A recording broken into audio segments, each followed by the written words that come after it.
go to the support menu, and then you'll notice that there's this new option that's been adding way down here called Live Tail Logger. Now, what this does is it provides a mechanism to view the Orchestrator server logs in the Orchestrator web UI. So the way it works is it provides a secure WebSocket between your client and the logging mechanism in the Orchestrator. It creates what's called an appender.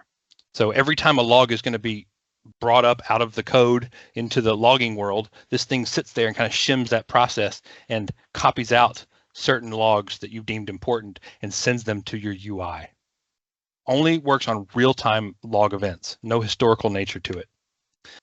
So you select from the logger list, and you can select multiple loggers at one time, a whole bunch of them.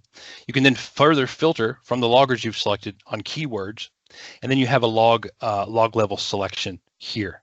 When you hit run, it works just like a PCAP or anything else. It's not going to go back in time and look at old logs and bring them to you, but any new event that occurs after you hit the run button will show up on the screen, just like what you see here. You can export the last 10,000 lines of the terminal by hitting the export button.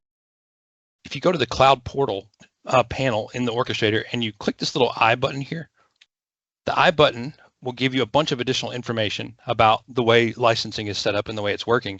But there's a little link down here. If you click that link, it will take you to the live logger and auto-populate the loggers that are appropriate for that particular tab. Now, we've only done this in one place so far, and that is in the licensing additional info portal panel, but we'll add these in a bunch of places. There's a couple of notes there. They're all ORed. If you have multiple loggers, the export kicks out to a .log text file. You can scroll back up to 10,000 lines, which is the same as what we get with the CLI session feature. And you can have one unique live tail logger per browser. Two users can have a logger session going. And in fact, you can have Chrome and Safari open at the same time and have a logger in each, but one browser can only have one logger functioning at a time.